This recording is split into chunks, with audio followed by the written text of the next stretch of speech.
అందరికీ నమస్కారం అండి. డివి రియల్ టాక్ ఛానల్ మీకు స్వాగతం పలుకుతుంది. నేను మీ వెంకటేశ్వర్లు. ఈ రోజు వార్తాంశాలు విశ్లేషణ కార్యక్రమాన్ని మీకు ఈనాడు, ఆంధ్రజ్యోతి, సాక్షి, ఆంధ్రప్రభ 4 వార్తా పత్రికల్లో వచ్చినటువంటి ప్రధాన కార్యక్రమాలు ఏం జరిగాయి అనేది నిన్న ప్రధానమంత్రి మోడీ గారి బర్త్డే సందర్భంగా స్వస్థ నారి సశక్తి పరివార్ అభియాన్ అన్న కార్యక్రమం దేశవ్యాప్తంగా ఒక ఉద్యమంలా జరిపించారండి. అందరూ పాల్గొన్నారు. అలాగే మన రాష్ట్రంలో కూడా జరిపించారు. ప్రతి చోట కూడాను ఆ మహిళలు ఆరోగ్యంగా ఉండాలని, తర్వాత పరిశుభ్రత బాగా పాటించాలని చెప్పి వాటి తాలూకా ఉద్దేశం. దానిలో కొన్ని కార్యక్రమాలను అనౌన్స్ చేశారు. ఈనాడులో చూస్తే ప్రధానంగా మహిళా ఆరోగ్యానికి ప్రధాని భరోసా. ప్రధానమంత్రి గారు మహిళా ఆరోగ్యానికి భరోసానిస్తూ ఈ కార్యక్రమాన్ని చేపడుతున్నారని చెప్పి ఆయన 75వ జన్మదినోత్సవ సందర్భంగా ఈ కార్యక్రమాన్ని లాంచ్ చేస్తున్నారని చెప్పి చెప్పారండి. ఈ కార్యక్రమం ఎక్కడంటే మన ఆంధ్రప్రదేశ్ లో విశాఖపట్నంలో కేంద్ర మంత్రి నిర్మలా సీతారామన్ గారు వచ్చారు. అక్కడ కార్యక్రమం అనేది జరిగింది. దాన్ని హెడ్డింగ్ లో రాసుకొచ్చారు.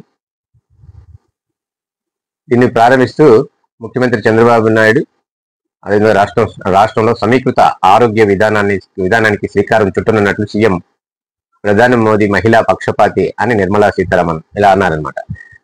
ఇక్కడ చూస్తే ఎవరెవరు పార్టిసిపేట్ చేశారంటే విశాఖపట్నంలో బుధవారం జరిగిన స్వస్థ నారి స్వశక్తి పరివార్ కార్యక్రమంలో హాజరైన కేంద్ర మంత్రి నిర్మలా సీతారామన్ కు వెంకటేశ్వర స్వామి ప్రతిమను అందిస్తున్నటువంటి ముఖ్యమంత్రి చంద్రబాబు వేదికపై మంత్రులు సత్యకుమార్ యాదవ్, డోలా బాల వీరాంజనేయ స్వామి, పయ్యావుల కేశవ్ వీళ్ళున్నారండి. పేదల అభ్యున్నతి, మహిళల ఆరోగ్యంపై ప్రధాని నరేంద్ర మోడీ ప్రత్యేక దృష్టి సారించారని ముఖ్యమంత్రి చంద్రబాబు నాయుడు గారు చెప్పారు.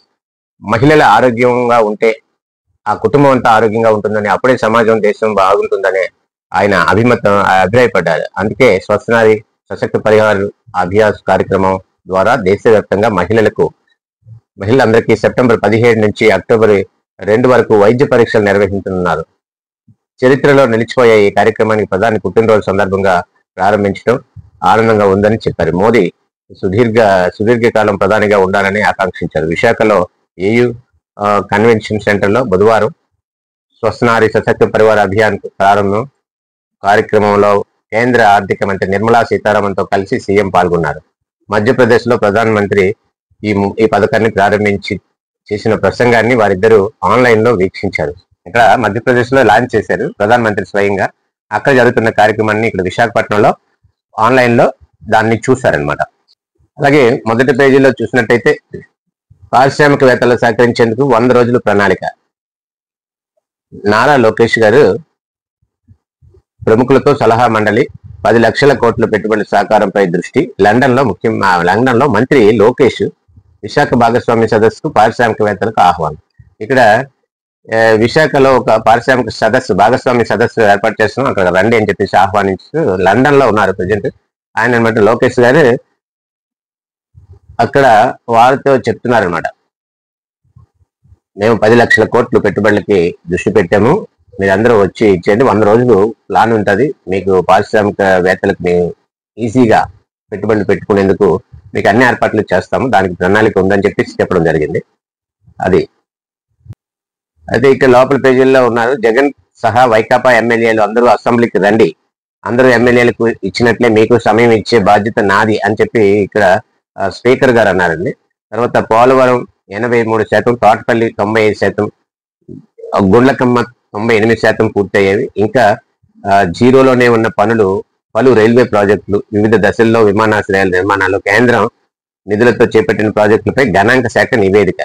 ఇక్కడ స్టాటిస్టిక్స్ విభాగం అనమాట ఒక రిపోర్ట్ ఇచ్చిందండి. ఆ రిపోర్ట్ లో ఏ ప్రాజెక్టులు ఎంతెంత పర్సెంటేజ్ పూర్తయ్యేవి, ఇంకా ఎంత అసలు చేపట్టినవి, జీరోలో ఉన్నవి ఉన్నాయి అన్ని కూడా కేంద్రం అనమాట గణాంక శాఖ ద్వారా రిపోర్ట్ తెప్పించుకుంది. అందులో పోలవరం 83% పూర్తయిందని, తోటపల్లి 95% పూర్తయిందని, గుండ్లకమ్మ 98% పూర్తయిందని, ఇంకా జీరోలో ఉన్న రైల్వే ప్రాజెక్టులు ఉన్నాయని చెప్పేసి వాళ్ళు నివేదిక చేశారు. అలాగే గ్రూప్ 1 లో ఒక్క పేపర్తోనే ప్రిలిమినరీ పరీక్ష అని చెప్పి దానికి సన్నాహాలు జరుగుతున్నట్టుంది. మెయిన్స్ లో ఆంగ్లం, తెలుగు భాష సబ్జెక్టులు కలిపి 150 మార్కులకి అని చెప్పి రాశారు. చట్టాల సిలబస్ లో స్వల్ప మార్పు, సంస్కరణపై ప్రభుత్వానికి ఏపీపీఎస్సీ ప్రతిపాదన అంటే ఒక ప్రపోజల్ పెట్టింది ఏపీపీఎస్సీ గవర్నమెంట్ కి. అది లాంఛనంగా వాళ్ళు పెడతారు, వాళ్ళు ఆమోదించేస్తారు. ఇప్పటి నుంచి అనుకుంటున్నారు సింగిల్ అంటే ఇప్పుడు ఉన్నటువంటి ఆ ఫిలిమ్స్ మెయిన్ అని కాకుండా ఒకే పేపర్ గ్రూప్ 1కి పెడదామన్న ఆలోచనతో ఆ ప్రభుత్వం ఉన్నట్టు తెలుస్తుంది. అతివేగం ఆపై రాంగ్ రూటు. నెల్లూరు జిల్లాలో 7గురి ప్రాణాలను చిదిమేసిన టిప్పర్ 10 నిమిషాల్లోనే గమ్యానికి చేరుకుంటాం అనగా ఘోరం. ఇంకా 10 నిమిషాల్లో వాళ్ళు చేరాల్సిన ప్లేస్కి చేరుకుంటాం అనగానే ఆ కార్ని ఆ టిప్పర్ గుద్దేసిందండి. నెల్లూరు జిల్లాలో ఆసుపత్రిలో చికిత్స పొందుతున్న బంధువులను పరామర్శించేందుకు బయలుదేరిన 7గురు మరో 10 నిమిషాలు గమ్యస్థానం చేరుకుంటారనగా రహదారి ప్రమాదంలో ప్రాణాలు కోల్పోయారు. టిప్పర్ రూపంలో దూసుకొచ్చిన మృత్యు వారి ప్రాణాలను బలిగొంది. శ్రీ పొట్టి శ్రీరాములు నెల్లూరు జిల్లా సంగం మండలంలోని పెరమనలో ముంబై జాతీయ రహదారిపై బుధవారం ఈ ఘోరం ప్రమాదం సంభవించింది. నెల్లూరు నగరానికి చెందిన తొల్లూరు శ్రీనివాసరావు, అంటే వీళ్ళు ఎవరెవరు అనేది రాశారు లోపల 11వ పేజీ కంటిన్యూషన్ అండి. అయితే ఇది ఘోరం, చాలా విషాదకరం. రోడ్ యాక్సిడెంట్లు అంటే ఎంతో హాయిగా బంధువుల్ని పరామర్శిద్దాం అని చెప్పి కారులో బయలుదేరి వెళ్తుంటే రాంగ్ రూట్ లో వచ్చారు. కొన్ని వీళ్ళు తప్పేమీ లేదు, రాంగ్ రూట్ లో టిప్పర్ వచ్చి వీళ్ళు ఢీకొంది. అది చాలా విషాదకరమైన వార్త. పేదల మధ్య తరగతి మేలు కోసం జిఎస్టీ 2.0 ఆత్మనిర్భర్ భారత్ కు ఇదో పెద్ద ఓటం. నవరాత్రుల నుంచి ప్రజలకు పన్ను ఉపశమనం.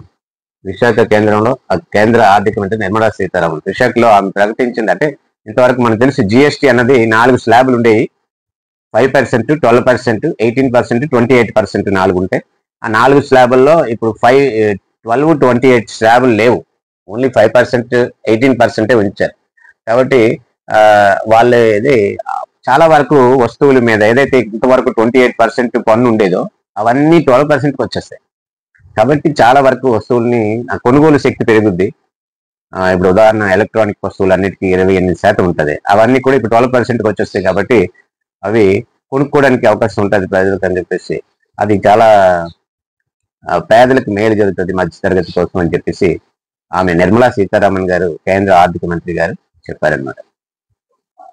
మహిళా ఆరోగ్యానికి ప్రధాని ఇటువంటి కార్యక్రమాన్ని చేపడుతున్న సందర్భంలోనే మరి మహిళలు ఏంటి, అందరూ యువత ఏంటి, అందరూ కూడా ఈ ప్రమాద గంటికలు మేల్కొనాలని చెప్పేసి ఒకటి ఆరోగ్యానికి సంబంధించి బాగా ఈజీగా కూర్చొని పనిచేసుకుంటున్నాం అనుకుంటున్నారు. కానీ ఆ సందర్భంలో చాలా అనారోగ్య సమస్యలు వస్తున్నాయి.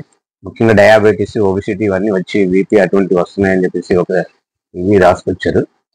ఇది ఫస్ట్ పేజీలో ఈనాడులో ఉన్నటువంటి ఈ ప్రాజెక్టులకు సంబంధించి పోలవరం 83 ఇందాక చెప్పుకున్నాం, అవే ఇక్కడ రాసుకొచ్చారు. అసెంబ్లీకి రమ్మని చెప్పేసి కూటమి ప్రభుత్వం ఆహ్వానిస్తుంది. మరి ఎందుకు అంటే మనకు తెలిసిందే, ఏదో కారణంతో వాళ్ళు రావట్లేదు. రాజధాని నిర్మాణానికి అసైన్డ్ భూములు ఇచ్చిన రైతులకు ఊరట.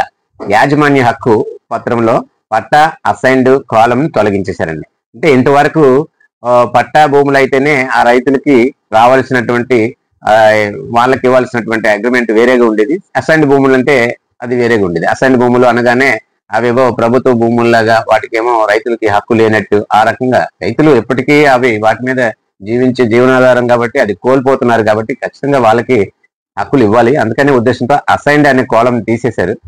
ఇది చాలా సంతోషించదగ్గ విషయమే. చాలా వరకు అసైన్డ్ భూములు ఉన్నాయి. అసైన్డ్ భూములు అనే కాలం తీసేశారు. ఇక్కడ నుంచి పట్టా అసలు అన్ని పట్టా కిందే ట్రీట్ చేస్తారు. బీసీ రక్షణ చట్టానికి తుది రూపం ఉంది. స్థానిక సంస్థల్లో 34% రిజర్వేషన్లు పునరుద్ధరణ పైన చర్చ. మంత్రుల సమావేశంలో కీలక నిర్ణయం. ఇప్పుడు బీసీ చట్టం అనేది ఇక్కడ 34% స్థానిక పంచాయతీలు కానీ, మున్సిపాలిటీ కార్పొరేషన్లు కానీ వాటిలో పోటీ చేయడానికి బీసీలకు 34% రిజర్వేషన్ కల్పిస్తూ ఇది బీసీ చట్టం అనేది దానికి ఒక ఫైనల్ షేప్ అనేది ఒకటి వచ్చింది. నీలమేఘశ్యాముడికి శ్వేతవర్ణ ఛత్రం. చెన్నై నుంచి తిరుమలకు వేడుకగా మొదలైన గొడుగుల ఊరేగింపు. శ్రీవారికి అక్కడ గొడుగుల ఊరేగింపు అనమాట. చెన్నై నుంచి ఊరేగింపుగా బయలుదేరిందండి. బ్రహ్మోత్సవాల సందర్భంగా ఈ కార్యక్రమం చేస్తుంటారు. ఇంత మోడీ జన్మదినోత్సవ సందర్భంగా కార్యక్రమాలు జరుగుతున్నవి రాశారు. కార్యసాధకుడు మోదీ అని చెప్పి మహిళల ఆరోగ్యం దేశ బలానికి పునాదని. ఏదైనా ఇది చాలా మంచి ఆలోచన అండి. ఏ కుటుంబంలో అయితే ఆ ఇల్లాలు ఆరోగ్యంగా ఉండదో ఆ కుటుంబం అభివృద్ధి చెందదు ఖచ్చితంగా. ఎందుకంటే ఇల్లాలు ఇల్లు చూసుకొని ఆరోగ్యంగా ఉంటేనే ఇంట్లో అందరికీ సాధికారత ఉంటుంది. అందరూ ఏదో పని చేసుకుని ఏదో ఒకవైపు వెళ్ళి రాగలరు. మొత్తం కుటుంబానికే ఆధారం ఉంది ఆ మహిళ ఆరోగ్యంగా ఉండడం ఎంతో అవసరం. దానికోసం ఒక ఆలోచన చేయటం గొప్ప విషయం అని చెప్పుకోవచ్చు. అది ఇప్పుడు అందుకనే ఒక నెల రోజుల పాటు వాళ్ళందరికీ పరీక్షలు చేసి వాళ్ళకి కావాల్సినటువంటి ఆరోగ్యాన్ని మెరుగుపరిచే కార్యక్రమాలు ప్రభుత్వం చేపడుతుందండి. ఈ రోజు నుంచి అసెంబ్లీ సమావేశాలు ఉన్నాయి కాబట్టి అసెంబ్లీ సమావేశాల్లో దానికి సంబంధించి స్పీకర్ గారు మాట్లాడారు. రేపు ఏం చేయాలి, అందరూ రండి, అందరూ కూడా వస్తే అందరికీ సమయం ఇస్తామని చెప్పడం జరిగింది. అది చాలా ముఖ్యమైన వార్త ఈరోజు. ఇది మొదటి పేజీ. తర్వాత అండి, పేదల మధ్యతరగతి మేలు కోసమే జిఎస్టీ అనేది సంస్కరణలు తీసుకొచ్చామని చెప్పేసి చెప్పడం జరిగింది. ఇది అతివేగంతో టిప్పరు ప్రమాదంలో చనిపోయినటువంటి కుటుంబం. ఇదంతా చాలా విషయాలు. డంపింగ్ యార్డు రహిత రాష్ట్రమే లక్ష్యం. స్వచ్ఛంద సహకారంలో భాగస్వాములు కావాలి, ప్రజలకు మంత్రి నారాయణ పిలుపు. ఇది ఒక వార్త అండి. ఇప్పుడు చాలా కాలం నుంచి నిల్వలు ఉన్నటువంటి డంపింగ్ యార్డులన్నీ ఖాళీ చేయాలని చెప్పేసి టైంలు ప్రతిసారి కూడా కట్ ఆఫ్ డేట్లు పెట్టుకుని వస్తున్నారు. అది ఇప్పుడు అది లేకుండా చేయాలి, ఇమ్మీడియట్ గా ఖాళీ చేయాలని చెప్పేసి మంత్రి నారాయణ పిలుపునిచ్చారు మరి అధికారులకు చెప్తూ. అలాగే అదేవిధంగా చంద్రబాబు నాయుడు గారు కూడా ఈ అక్టోబర్ ఏదో పెట్టినట్టున్నారు, అక్టోబర్ 2కి అంతా ఖాళీ చేసేయండి అని చెప్పి. చూడాలి మరి. ఇవన్నీ గ్రూప్ 1 ఒక పేపర్తోనే చెప్పుకున్నాము. విద్యార్థులు ఆత్మహత్య అనేది రాశారండి. చదువు చాలని తనువు చాలించారు. విశాఖలో ఒకే రోజు 2 వైద్య విద్యార్థుల ఆత్మహత్య. ఏం జరిగింది ఏంటి మరి తెలియదు కానీ విశాఖ నగరంలో బుధవారం వేర్వేరు ప్రాంతాల్లో 2 వైద్య విద్యార్థులు ఆత్మహత్య చేసుకోవడం కలకలం రేపింది. ఋషికొండలో గీతం కళాశాల విద్యార్థి, నగరపోల్స్లోని ఎన్ఆర్ కళాశాల విద్యార్థి భవనం నుంచి దూకి ప్రాణాలు తీసుకున్నారు. ఇది చాలా గౌరవం అండి. మరి చిన్న వయసులోనే విద్యార్థులు చదువుకోవాల్సి డాక్టర్ అవ్వాల్సినటువంటి వాళ్ళు ఇలా ప్రాణాలు తీసుకునే పరిస్థితి వచ్చింది. ఇది బిజినెస్ స్పేస్ లో జిఎస్టీ 2.0తో బీమా పాలసీలు పెరుగుతాయంటండి. అన్నీ పెరుగుతాయి, ఒకటనే కాదు. చాలా వరకు కొనుగోలు శక్తి పెరుగుతుంది, పాలసీలు తీసుకుంటారు. వాయు కాలుష్య కట్టడికి ప్రణాళిక సిద్ధం చేయండి అని చెప్పి సుప్రీంకోర్టు అండి కేంద్ర సంస్థలకు 3 వారాలు గడువు విధించింది. అక్కడ ఢిల్లీలో వాయు కాలుష్యం విపరీతంగా ఉండిపోతుంది. అక్కడ పక్కన ఉన్నటువంటి రాష్ట్రాల నుంచి హర్యానా, పంజాబ్ రాష్ట్రాల్లో వ్యవసాయాన్ని తీసేగా మిగిలిన వ్యర్థాలని ఉపయోగించడానికి బదులు దాన్ని కాల్ చేస్తున్నారండి. ఆ కాల్ చేసినందువల్ల విపరీతమైనటువంటి స్మోక్ అనేది వాయువులో కలుస్తూ వాయు కాలుష్యం అనేది వస్తుంది. దాని మీద సుప్రీంకోర్టు సీరియస్ అవ్వడం జరిగింది. ఎవరికో ఒక పనిష్మెంట్ ఉంటే తప్ప ఇది దారిలోకి రారని కూడా చాలా ఘాటుగా చెప్పడం జరిగింది. నేను రణరంగంగా మారిన వారణాసి కోర్టు, లాయర్ల దాడితో స్పృహ తప్పిన ఎస్ఐ. ఉత్తరప్రదేశ్ లో వారణాసి కోర్టు ఆవరణ మంగళవారం రణరంగంగా మారింది. ఎస్ ప్రజాపతి అనే ఎస్ఐ నటుని చుట్టుముట్టి న్యాయవాదులు స్పృహ కోల్పోయేలా దారుణంగా కొట్టారు. ఏదో ఒక భూ వివాదంలోనూ న్యాయవాది సహా 2 పార్టీల మిథిలేజ్ సెక్షన్ 151 కింద చలానాలు దాఖలు చేయాల్సిన ప్రతీకారంగా, అంటే వాళ్ళ ఎస్ఐ మీద ఆ భూ వివాదంలో ఏదో దానికి ఎగ్నెస్ట్ గా ఉన్నాడని చెప్పి దాని మీద రివెంజ్ తీసుకున్నారు. రాగానే అందరినీ కూడబెట్టి లాయర్లందరూ కలిసి ఎస్ఐని కొట్టారండి. ఇలాంటివి మరి న్యాయస్థానంలో ఉండి లాయర్లు అలా చేస్తే. పిడుగుపాట్ల మీద ఒక వార్త రాశారండి. ప్రాణాలు తీస్తున్న పిడుగుపాట్లు, వాతావరణ మార్పుల్లో పెరుగుతున్న తీవ్రత, భారీగా ప్రాణ నష్టం, ఆస్తి నష్టం జరుగుతుందని పిడుగుపాట్ల వల్ల. దానికి కారణాలు, జాగ్రత్తలు తీసుకోవాల్సినవని రాసుకొచ్చారు.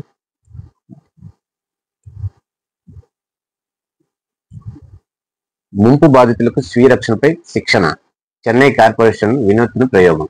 ఇది చాలా అవసరం అండి. ఎక్కడ కూడా కార్పొరేషన్ లో చేస్తుందనే కాదు, ఇప్పుడు ప్రతి వాళ్ళకి కూడాను వాళ్ళ సెల్ఫ్ ప్రొటెక్షన్ చేసుకోవడం ఒక దేని నుంచి అయినా సరే. అది ఇప్పుడు ఎడ్యుకేషన్ అంతా ఎలా ఉందంటే ఏదో అలా సాఫ్ట్ గా ఏదో కొంతవరకు అక్షరాలు నేర్పించడం, వాళ్ళ కాంపిటీషన్ పరీక్షలు ఆటికి ఇవ్వాల్సింది. ఎవరికి స్విమ్మింగ్ రాదు, ఎవరికి ఎలా సేవ్ అవ్వాలో ముంపు వచ్చినప్పుడు లేకపోతే విపత్తులు వచ్చేటప్పుడు తను తట్టుకొని తను బతికి మరొకరిని బతికించేటటువంటి స్కిల్స్ మనుషులకి లేకుండా పోయింది. దాన్ని ట్రైనప్ చేయడం అనేది చాలా ఇంపార్టెంట్. ఇటువంటిది చెన్నై కార్పొరేషన్ చేస్తున్నటువంటి ఈ స్వీయ రక్షణ, ఏదో సెల్ఫ్ ప్రొటెక్షన్ ఏదైతే ఉందో దీని మీద మిగతా అందరూ కూడా ఫోకస్ చేసి, ప్రభుత్వాలు ఫోకస్ చేసి అటువంటి అట్మాస్ఫియర్ ని ప్రతి కాలేజీల్లోనూ స్కూల్స్ లోనూ క్రియేట్ చేసి అటువంటి ఇంట్రెస్ట్ ని క్రియేట్ చేసేయాలి. కనీసం పేరెంట్స్ కనే ఎండార్ చేసి ఇటువంటి స్విమ్మింగ్ ఇటువంటి నేర్పించాలని చెప్పడం అటువంటి చేయాలి. అలాంటి దానికోసం చూద్దాం. ఇక సాక్షి పరిశీలిస్తే సాక్షిలో మొదటి పేజీలో ఇసుక మాఫియాకు 7 బలి. ఇది టిప్పరు ఒక కారుని ఢీకొనని సంఘటన 7గురు చనిపోయారు. అది చాలా విషాదకరమైన వార్త. కాకపోతే అది ఇసుక ట్రిప్పర్ అంట. అది అసలే మృతులంతా బంధువులే అని చెప్పి నెల్లూరు పెరమన సమీపంలో ఘటన జరిగింది. అసలే ఇసుక మాఫియా, ఆపై తప్పతాగిన డ్రైవరు, అందువల్లే ఘోర ప్రమాదం. టిప్పర్ టీడీపీ నేతది కావడంతో కేవలం కేసు తారుమారు ప్రయత్నాలు. డ్రైవరు లొంగిపోయారని ప్రకటించిన పోలీసులు. పరారీలో అసలు డ్రైవరు, లొంగిపోయింది నకిలీయేనని ప్రచారం. అది ప్రచారం అంటండి. ఆ రకంగా రాసుకొచ్చారు. టీడీపీ వారిది కానీ ఏది కానీ, ఇసుక కానీ బంగారం కానీ మొత్తం మీద రోడ్డు మీద చాలా రాంగ్ రూట్ లో వచ్చి 7గురిని బలి తీసుకోవడం జరిగింది. దాని మీద కేసు బుక్ అవుతుంది, విచారణ చేస్తారు. చూద్దాం.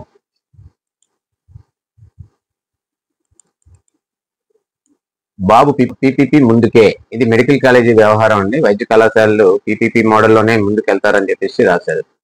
ఇది వైద్య కళాశాలలు మరి నిర్ణయం తీసుకున్నారు. ఎందుకంటే ఒకసారి పెట్టుబడి అయితే ప్రభుత్వం పెట్టినా ప్రైవేట్ పెట్టినా పెద్ద సమస్య కాదు, కానీ నిర్వహణ బాగుండట్లేదు ప్రభుత్వం శాఖల్లో. తర్వాత అదనపు సీట్లు వస్తాయి, అవి మేనేజ్మెంట్ కోట దానిగా గైడ్ లైన్స్ దానికి ఉంటాయండి. ఆ ప్రకారంగా జరుగుతుంది. పూర్తిగా ఇది ఈ ప్రచారం చేసినట్టుగా అమ్మేయడాలు ఇది కాదు, ఎక్కడికి పోవు. కాకపోతే ప్రభుత్వం చేతగానితనం ఏ ప్రభుత్వం అయినా చేయలేదండి, నామకాగా చేస్తారు.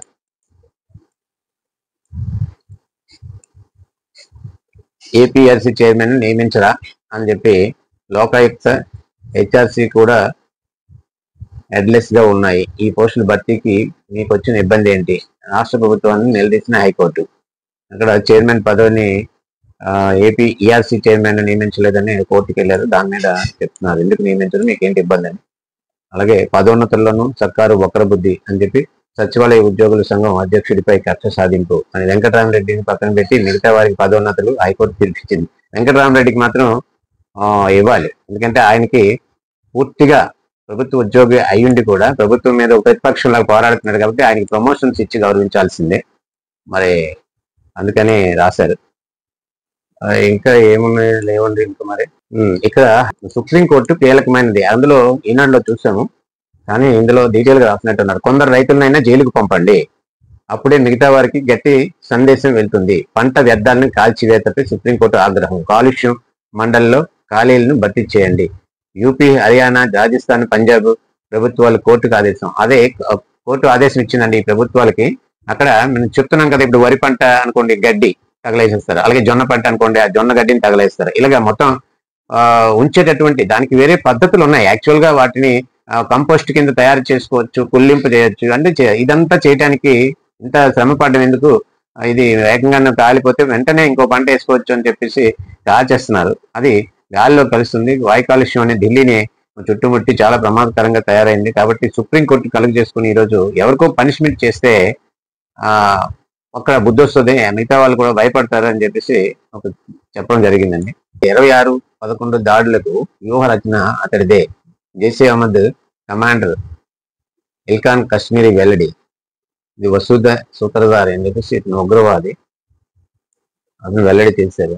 చొరబాటుదారుల కోసం కాంగ్రెస్ యాత్రల, వీళ్ళు వాళ్ళ యాత్రలో ఏం చేసినా కూడా వాళ్ళు విదేశ శక్తులతో చేతులు కలిపారని, చొరబాటుదారులతో ప్రయత్నిస్తున్నారని, పాకిస్తాన్కి హ్యాండ్ ఉందని, ఇలాగా కాంగ్రెస్ మీద ఆ విధమైనటువంటి ప్రచారాలు చేస్తుంటారు. అంటే లెక్కే లేదు అని రాసుకొచ్చారు. కోర్టు ఆదేశాలు పట్టించుకోకుండా డిఎస్సి వేడుకలు, ప్రభుత్వం తీరుతో అభ్యర్థుల్లో ఆందోళన. నెక్స్ట్ ఆంధ్రజ్యోతిని చూద్దామండి. డబుల్ ఇంజిన్ సర్కార్తో డబుల్ డిజిట్ గ్రోత్ అని చెప్పేసి డబుల్ ధమాకా అనే హెడ్డింగ్ తో మరి చంద్రబాబు నాయుడు గారి ఈ మీటింగ్ లో ఉన్నట్టు చెప్పిన విషయాల్ని ఆయన రాశారు. ఇది మామూలుగా విశాఖపట్నంలో నిర్మలా సీతారామన్ గారు ఆదరైనటువంటి సమావేశం చెప్పుకున్నాం. అక్కడ బెంగళూరుకు బ్లాక్ బక్ బై బై, ఇంకో 5 ఏళ్లకు పొడుస్తారన్న నమ్మకం లేదు, అందుకే వేరే చోటుకి తరలిపోతున్నాం. సిఇఓ రాజేష్ యువ సంచలన ప్రకటన. విశాఖ రావాలంటే వెంటనే లోకేష్ ఆహ్వానం. స్వచ్ఛ నగరాల్లో విశాఖ 5వ స్థానంలో ఉంది. గుణాత్మక మౌలిక వసతులు కల్పిస్తున్నాం. మహిళలకు సురక్షితమైన నగరంగా కూడా బ్లాక్ బక్ను ఇక్కడికి మార్చే అవకాశాన్ని పరిశీలించాలని ఐటీ మంత్రి లోకేష్ వింతి. దీంతో కర్ణాటక పారిశ్రామిక వర్గాల్లో కలకలం. సిద్ధు ప్రభుత్వం వెంటనే స్పందించాలని పారిశ్రామికవేత్తల పిలుపు. గుంతలన్నీ నవంబర్లోగా పూడుస్తామని డీకే శివకుమార్ హామీ. ఇదండి రోడ్ల ఎఫెక్ట్ ఏ విధంగా ఉంటది అనేది కరెక్ట్ గా ఇప్పుడు బెంగళూరులో తెలుస్తుంది. ముంతల రోడ్లు ఉన్నాయని చెప్పేసి అక్కడ బ్లాక్ బక్ అన్నమాట. వాళ్ళు ఇక్కడ బై బై చెప్పేస్తున్నాం, మేము ఉండలేము ఇక్కడ అని చెప్పేసి అన్నారు. వెంటనే లోకేష్ గారు అందుకొని మీరు పరిశీలించండి, విశాఖపట్నం చాలా పరిశుభ్రమైనటువంటి పట్టణం, అక్కడ మహిళలకు కూడా సురక్షితం ఉంటుంది, ఇక్కడ ప్రజలు కూడా మంచి వాళ్ళు, అక్కడికి వచ్చేయండి అని చెప్పేసి ఇన్వైట్ చేస్తున్నారు. రోడ్ల ఎఫెక్ట్ అలాగ ఉంటది. రహదారులు అభివృద్ధికి చిహ్నాలని ఎప్పుడో చెప్పారండి. అందుకనే రోడ్లు నీట్ గా ఉండాలి, రోడ్లు ఉంటేనే అభివృద్ధి వస్తుంది. చిదిమేసిన టిప్పర్ ఇది యాక్సిడెంట్ అండి. త్వరలో బీసీ చట్టానికి తుది రూపం. ఇది కూడాను మరి స్థానిక సంస్థల్లో బీసీల రిజర్వేషన్ కోసం చట్టానికి తుది రూపం అని చెప్పి ఈవీఎల్ పై ఇది అభ్యర్థుల కలర్ ఫోటోలు అండి. ఇక్కడ నుంచి ఈవీఎంల మీద ఆ క్యాండిడేట్ ఐడెంటిటీ కోసం వాళ్ళ తలగా క్యాండిడేట్ ఎవరితో పోటీ చేస్తున్న వ్యక్తి తలగా కలర్ ఫోటోని పెడతారటండి. అది రాసుకొచ్చారు. తరువాత మనం ఆంధ్రప్రభను ఒకసారి పరిశీలిద్దాం. ఎంతో కొంత చూడాలి, టైం అయితే అవుతుంది కానీ ఎంతో కొంత ఆంధ్రప్రభను కూడా చూడాలి. మంచి వార్తలు ఏమైనా ఉంటాయేమో. నవభారత్ నినాదం స్వదేశీ అను బెదిరింపులకు ఆధారం. ఇదంతా మన నరేంద్ర మోడీ గారు తన బర్త్డేలో టైంలో కార్యక్రమంలో పాల్గొంటూ చెప్పిన విషయాలు. దేశానికి అతిపెద్ద ఆస్తి మోడీ, ప్రధాని మోడీ గారికి ఒక కితాబ్ ఇచ్చుకున్నారు చంద్రబాబు నాయుడు గారు. మాకు మేమే పోటీ, చంద్రబాబు నాయుడు గారు మాకు మేమే పోటీ అని చెప్పేసి హెడ్డింగ్ పెట్టారండి. ఇదంతా విశాఖపట్నం సదస్సులో చెప్పింది. జిఎస్టీ పునాది అనేది నిర్మలా సీతారామన్ గారు చెప్పింది. ఇదేంటి ఆదాయ ధనుష్ శాఖ మరింత బలోపేతం, మంచి ఆదాయం వనరుగా మైనింగ్, రాష్ట్ర ఆదాయంలో కీలక పాత్ర, ప్రత్యేక కార్యాచరణ ప్రణాళికలు, నూతన పాలసీలు, సులభ పారదర్శక విధానాలు, అక్రమ మైనింగ్ మోసాలకు చెక్కు, ఇకపై నుంచి ఖనిజాల స్థానిక విలువ జోడింపు, 10,000 మందికి ఉపాధి లక్ష్యంగా, జిల్లాలో 6 యూనిట్లు, ఒక మైనింగ్ ద్వారానే 1,200 కోట్లు. ఎలాగూ ఇది అందరికీ తెలిసిందేనండి. కాకపోతే అది అవినీతి కారణంగా ప్రైవేట్ వ్యక్తుల జేబులోకి వెళ్ళిపోతుంది తప్ప వైనే ఈ రాష్ట్రానికి ప్రధాన ఆధారం. వైన్లో వచ్చినటువంటి ఆదాయం ఇంకా దేంట్లోనూ రాదు. వక్రించిన విధి అని చెప్పి యాక్సిడెంట్ రాసుకొచ్చారు. బ్రాండ్ బాబు 15 నెలల్లో 10 లక్షల కోట్లు. ఆంధ్రప్రభలో కొంచెం కూటమి ప్రభుత్వానికి ఎస్టాబ్లిష్ చేస్తూ ఆ వార్తల్ని ఎక్కువగా ముందు పేజీలో పెట్టి చూపిస్తున్నారు. ఈనాడు, ఆంధ్రజ్యోతి సరసన ఆంధ్రప్రభ కూడా ఉందన్నమాట. స్పీడ్ ఆఫ్ డూయింగ్ బిజినెస్ చేతల్లో చూపిస్తున్నాం. క్వాంటమ్ వ్యాలీ అవకాశాలను అందిపుచ్చుకునేందుకే ప్రత్యేక పాఠ్యాంశాలు. పరిశ్రమల స్థాపకు ప్రతిబంధకంగా ఉన్న నిబంధనలను సవరిస్తున్నాం. యూకే బిజినెస్ ఫోరం రోడ్ షోలో మంత్రి నారా లోకేష్ గారు అక్కడ లండన్ లో ఉన్నారు. ఆయన రోడ్ షోలో మాట్లాడుతూ ఏఐకి సంబంధించినటువంటి ఫండమెంటల్స్ అన్ని విద్యార్థి దశ నుంచి నేర్పించేది ఎంత చేస్తున్నాము. తర్వాత స్పీడప్ డూయింగ్ అనేది బిజినెస్ కి చాలా స్పీడ్ గా ఎస్టాబ్లిష్ చేయొచ్చు, ఎవరు వచ్చినా కూడా మేము సహకరిస్తున్నాం అని చెప్పేసి అవన్నీ రాసుకొచ్చారు. అప్పటికే 10 లక్షల కోట్లు పెట్టుబడి 15 నెలల్లో తీసుకొస్తున్నాం అని చెప్పి రాశారు. అది మాకు మేమే సాటి, మహిళా ఆరోగ్యం, కుటుంబాలం అండ్ కంటిన్యూషన్ అనే వార్తలన్నీ ఉన్నాయి లోపల. సరేనండి, ఈ రోజుకి ఈ వార్తాంశాన్ని ముగిస్తున్నాం. చివరిదాకా చూసినటువంటి వాళ్ళందరికీ ధన్యవాదాలు తెలియజేస్తూ మా ఛానల్ని సబ్స్క్రైబ్ చేసుకోండి. అలాగే వీడియోని లైక్ చేయండి, షేర్ చేయండి, మిత్రులకి ఎంకరేజ్ చేయండి. ఓకే.